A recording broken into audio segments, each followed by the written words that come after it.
네, 오늘은 중국 양회에 대해서 짚어보겠습니다. 조금 전에 나왔던 음악이 너무 심각한데 그렇게 무서운 내용은 아니고요. 지난 3일부터 중국의 양회가 진행이 되고 있죠. 이번 주 일요일인 15일까지 양회는 계속 개최가 됩니다. 1년의 경제 정책을 수립하는 아주 중요한 그런 행사이기 때문에 전 세계의 관심이 상당히 높습니다. 자, 이에 대해서 전문가의 의견을 들어볼 필요가 있을 것 같은데 우리나라의 이분만큼 중국에 대해 잘 아는 분도 없을 것 같습니다. 자, 미중산업경제연구소 조용찬 소장 나와 있습니다. 어서 오세요. 예, 안녕하십니까? 네. 자, 저희가 소장님께 자료를 좀 요청을 했더니 이만큼의 자료를 주셨습니다. 굉장히 20장이 넘는 정말 많은 자료를 주셨는데, 자, 그만큼 이 양회가 정말 살펴볼 게 많다는 얘기겠죠. 네, 그렇습니다. 네. 중국은 이번 양해를 통해서 190개의 개혁 작업들이 진행이 되는데요. 네. 이런 190개의 개혁은 중국이 앞으로 중중국 함정을 벗어나서 새로운 성장 엔진을 키우기 위한 여러 가지 조치들이 시작이 됩니다. 이뿐만 아니라 경기 부양을 위해서 다양한 인프라 정책들이 발표가 됐고 예산안들이 집행이 되고 있고요. 네. 이 이후에 중국의 경제뿐만 아니라 금융 정책의 근간이 이제 바뀌게 되는 중요한 개혁의 원년이 되는 것으로 보여집니다. 네. 이 때문에 우리나라뿐만 아니라 글로벌 경제에도 상당한 영향을 미치기 때문에 오늘 이 시간을 통해서 좀 자세히 분석해드리고자 합니다. 네, 알겠습니다. 우선 저희가 양회에서 어떤 이야기가 나오는지를 알아보기 전에 현재 중국 상황이 어떤지를 확인을 해야 이 내용이 왜 나오는 걸 알게 되겠죠. 저희가 먼저 지표 몇 가지를 확인할게요. 중국의 2월 수출액이 전년 동월과 비교를 했을 때 48% 정도 급증을 했다는 소식이 들려왔습니다.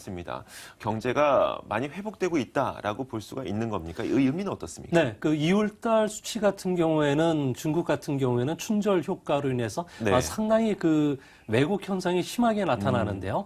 특히 작년 이맘때 수출이 20% 감소에 따른 기저 효과로 인해서 이번에는 수출이 48% 증가했습니다. 네. 반면에 수입은 마이너스 20% 감소했는데요. 여전히 내수가 살아나지 않고 있음을 보여주고 있습니다. 앞으로가 문제인데요. 중국은 올해 수출입 목표를 6% 전후로 지금 예측을 하고 있지만 네. 실질적으로는 이 부분을 달성하기는 좀 쉽지 않을 것으로 보여집니다. 이는 인건비 상승이라든지 해외 수요가 여전히 부진하고 있기 때문에 그러는데요. 이 때문에 중국 정부는 수출 경기를 회복을 위해서 위엔화의 절하를 지금 유도하는 방식으로 중국의 경쟁력을 좀 확보하려는 움직임이 나타날 것으로 보여집니다. 네, 알겠습니다.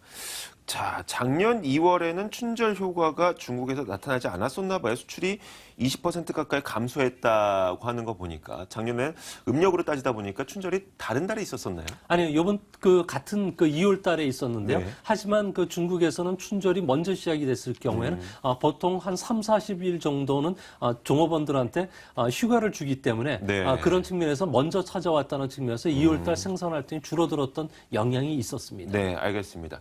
조금 전에 나왔던 지표는 저희가 살펴봤고 이제 오늘과 내일 발표될 지표들도 있습니다. 지표가 너무 많이 발표가 되더라고요. 제가 정리를 해보니까 오늘은요, 이 소비자 물가와 생산자 물가 CPI, PPI가 발표가 되고 내일은 신규 대출, M2 강의 통화량, 그리고 산업 생산 소매 판매, 고정자산 투자까지 정말 많은 지표들이 예정이 되어 있습니다.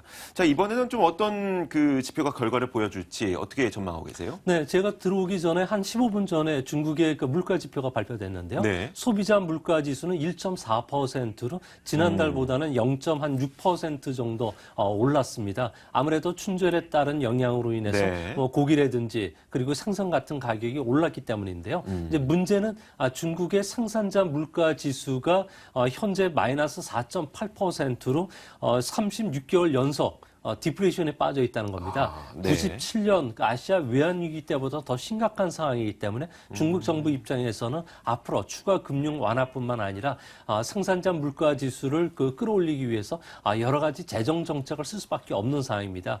특히 내일 발표되는 중국의 성장률 지표가 중요한데요. 네. 1, 2월 달을 한꺼번에 묶어서 발표합니다. 산업 생산 같은 경우에는 12월 달보다도 0.2%포인트 떨어진 7.7%. 그리고 고정자산 투자는 중국은 1, 2월 달에 예산이 집행이 되지 않기 때문에 네. 15% 15% 정도까지 급속히 냉각이 될 것으로 보여지고요. 소매 판매 같은 경우에도 0.3%포인트 떨어진 11.8% 전후로 지금 나타날 것으로 보여지기 때문에 앞으로 중국 정부는 경기 부양을 위해서 좀 속도를 빨리 내지 않을까 보여집니다. 네. 자, 지표가 뭐 개선이 되고 있는 것 같긴 한데 춘절이 있었음에도 불구하고 예상보다는 좀 못 미치는 그런 지표들인 것 같네요. 자, 이에 따라서 과연 중국 정부는 어떤 정책을 앞으로 형성해 나가야 될지 그 부분을 저희가 앞으로 이야기를 해볼 겁니다. 자, 이런 가운데 리커참 총리가 전인대가 딱 개최되자마자 바로 올해 경제 성장률 전망치를 7%로 잡았죠. 작년에 7.5%였던 것에 비하면 0.5% 정도 내려갔습니다. 그런데 작년 초반에 제가 아직도 기억나는 게 7.5%를 달성하지 못하면 마치 중국 경제가 큰일 날 것처럼 많은 전문가들이 말씀을 하셨는데 결국 7.5%를 달성 못해도 그렇게 별일은 없었거든요. 오히려 이 전인대를 앞두고 이제 앞으로 중국 정부의 어떤 정책 수혜를 받을 것이다라는 기대감과 함께 증시는 더 좋아진 것 같아요. 올해도 그런 모습이 나타나지는 않을까요? 네, 올해도 중국에서는 성장 지상주의를 이제 벗어나겠고 앞으로 고도 성장을 하지 않겠다는 시그널을 보여준 것으로 보여집니다. 하지만 중국 경제를 자세히 들여다보면요. 현재 제조업 중심에서 소비나 서비스로 진행이 되면서 소비 서비스 산업이 제조업을 대신해서 일자리 창출을 상당히 많이 해주고 있습니다. 네. 1% 성장을 했을 경우 소비 서비스 같은 경우는 140만 명을 고용을 창출해 주기 때문에 7%만 되더라도 1,000만 명 이상의 고용이 창출이 가능하기 때문에 그렇습니다. 네. 앞으로 7.5%로 나가지 않는다는 이유는 아무래도 고속 성장에 따른 부작용으로 인해서 부정부패가 계속 진행이 되고 있고요. 또 3조 달러 정도에 달하는 지방정부의 채무 문제가 상당히 그 위험 요인으로 작용하고 있기 때문입니다. 이뿐만 아니라 환경 오염이라든지 부동산 투기 문제를 줄이기 위해서 중국 정부가 이제 7%대 성장으로 좀 내려갔고요. 이제 문제는 앞으로 구조개혁이나 성장 개혁을 위해서 상당히 빠른 여타 다른 조치들이 나올 수 있을 거로 보여집니다. 이 때문에 두 마리 토끼를 잡기 위해서 실업률은 4.5% 전후 그리고 네. 수입 증가율은 6%, 고정자산 투자는 15%로 낮춘 것으로 보여지고요. 다만 수출에서 그 소비로 그 성장 방식을 전환시키기 위해서 앞으로 그 중국 정부는 다양한 개혁 정책뿐만 아니라 경기 급락을 막기 위해서 재정 지출을 늘리고 그리고 여러 가지 가격 정책을 펼치는데요. 소비자 물가 지수는 3%로 정했습니다. 이는 중국 정부가 수도나 석유, 가스 같은 쪽의 그 가격 인상을 하겠다는 이야기로 좀 나오고 있기 때문에 여전히 물가 상승 압력이 높다는 점은 주식 투자할 때 항상 주의하셔야 되지 않을까 보여집니다. 네, 알겠습니다. 소비자 물가가 지금 현재가 1%대인 거죠. 1%대인데 3%까지 올리겠다. 전기와 수도, 석유 같은 공공요금을 인상해서라도 올리겠다라는 의지가 내비쳐지는 그런 모습인 것 같습니다. 이런 부분에서도 저희가 나중에는 그 어떤 투자 포인트 힌트를 좀 얻을 수도 있을 것 같아요. 그렇죠? 네, 그렇습니다. 네, 알겠습니다. 자, 이런 가운데 중국 정부 측에서는 올해 경제 성장률 목표를 7%로 설정을 하긴 했는데 세계에서 보는 눈은 또 그렇지도 않은 것 같아요. 얼마 전에 IMF는 중국의 성장률을 6.8% 정도 할 것이다라고 전망한 거 보니까 그런 것 같은데 자, 그렇다면은 이 중국 정부에서는 이 세계적인 눈높이보다 더 높은 목표를 달성하기 위해서 어떠한 정책들을 좀 강하게 추진하게 될까요? 네, 중국 그 정부 입장에서는 7% 성장하면 상당히 그 연착륙인데요. 올해는 경착륙 가능성은 없습니다. 이같이 보는 근거는 전인대 기간 동안에 중국 정부가 보이는 손인 정부가 나서서 직접 공급과 수요를 창출시켜주겠다고 했는데요. 네. 공급 측면에서 보면은 아무래도 중국 정부 입장에서는 자유무역 특구를 지정한다든지 그리고 720조 원이 들어가는 신실크로드 사업이 올해부터 착공이 됩니다. 네. 이뿐만 아니라 1,050조 원을 들여서 환경 개선 사업도 진행이 되고요. 철도나 도로, 수리 쪽에 무려 140조 원을 올해 투자하게 됩니다. 이 때문에 공공 서비스 분야에도 280조 원이 투자된다는 측면에서는 여전히 중국 정부 입장에서는 경기를 끌어올리는 요인도 많고요. 또 수요 측면에서는 중국에서는 부동산과 그 자동차가 같이 움직이는 경향이 큰데요. 이 때문에 부동산 경기를 회복시켜주기 위해서 2주택 구입자에 대한 구매 제한도 철폐하게 되고요. 특히 그 주택담보대출 규제도 완화시켜지면서 부동산이 하반기부터는 경기 회복이 되지 않을까 보여집니다. 이뿐만 아니라 중소기업을 위해서 법인세 감면 조치나 그리고 실업보험료 그 경감 조치, 호적 사회보장 제도를 강화하면서 의료와 같은 쪽에 소비를 더 늘리는 정책들을 쓰고 있기 때문에 이런 부분들은 우리나라 기업들한테도 상당한 호재가 되지 않을까 보여집니다. 알겠습니다. 자, 720조 원을 그 1대1로 정책에 사용을 하겠다라는 거죠. 우리나라의 1년 예산이 300조 정도 되나요? 300조 좀 넘는 네, 걸로. 300조 네. 넘죠. 그런데 그게 2배 되는 것을 하나의 사업에 투자하는 정말 통이 큰 나라입니다. 자, 1대1로 사업에 대해서 조금 더 자세하게 들어보고 싶어요. 이 부분, 이 사업에 정말 관심이 많더라고요. 이 사업에 대해서 좀 자세하게 설명해 주시면 어떨까요? 네, 신실크로드 사업이라고 하는데요. 네. 중국 정부 입장에서는 중국에서부터 아시아 그리고 유럽 아프리카로 이어지는 두 개의 해상과 육성 사업을 시작을 합니다. 이 사업에는 그 아시아 인프라 투자 개발 은행을 통해서 3월 달에 그 창립이 되는데요. 여기에 참여하는 세계 각국은 27개 국가가 지금 현재 참여를 신청하고 있습니다. 이뿐만 아니라 그 브릭스 개발 은행이라든지 다양한 중국의 차관 외교를 통해서 해당 지역의 철도나 댐, 원전, 그리고 항만, 그리고 공항 같은 건설 사업이 일어나는데요. 특히 주목하셔야 될 점은 고속철도와 관련돼서 투자 사업들이 본격화하게 진행이 됩니다. 이 때문에 중국과 관련해서는 우리나라 당장 수혜를 보는 업종은 아무래도 해당 지역의 그 인프라 투자 사업에 들어가면은 중장비 부품 쪽에 대중국 수출이 크게 늘어나게 되는데요. 이 때문에 올해 들어와서 중국과 관련된 중장기 부품 회사들의 그 대중국 수출이 크게 늘어나고 있습니다. 특히 그 두산 인프라코어 같은 경우에도 중국의 싸니 중공업이라든지 쉬군과 같이 강력한 경쟁 대상자로 올라오고 있기 때문에 해당 종목도 관심 있게 보셔야 되겠고요. 네. 이뿐만 아니라 철도와 관련된 교통 그 시스템 그리고 전력망과 같은 여러 가지 사업들이 전개된다는 점에서는 우리나라 기업에도 대중국뿐만 아니라 신실크로드와 관련된 투자에도 우리나라도 좀 더 신경을 써야 되는 입장이 아니겠는가 그렇게 보여집니다. 네.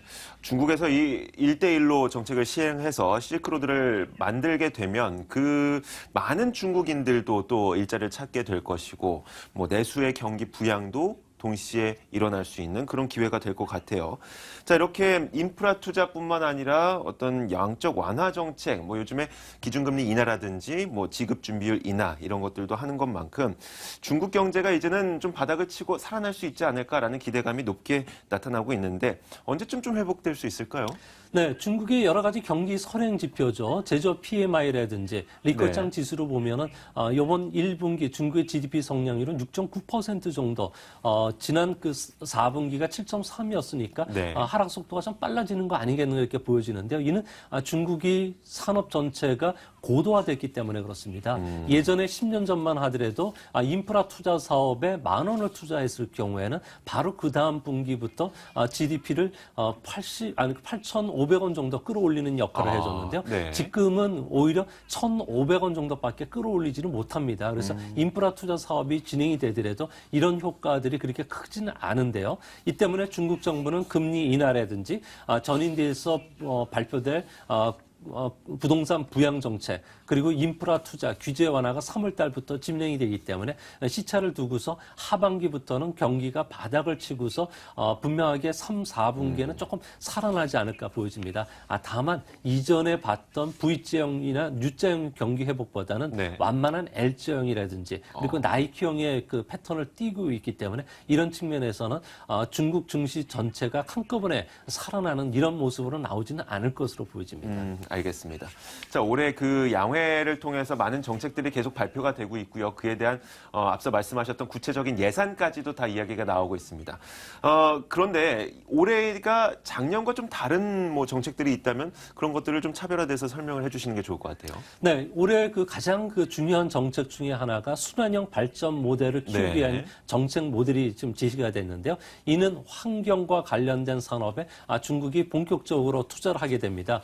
중국은 석탄 소비량 같은 경우에는 상당히 그 전체 중국의 에너지 소비의 한 66%를 차지하는데요. 앞으로 중국은 이런 석탄 소비량을 줄여서 신에너지라고 할 수 있는 그 풍력이라든지 원전, 태양광 쪽에 본격적인 투자를 하게 됩니다. 이 때문에 중국 에너지 발전 계획에 따르면 2013년도에 풍력 설비 같은 경우는 7,548만 킬로와트였는데요. 네. 2020년까지는 2억 킬로와트까지 올릴 것으로 보이고요.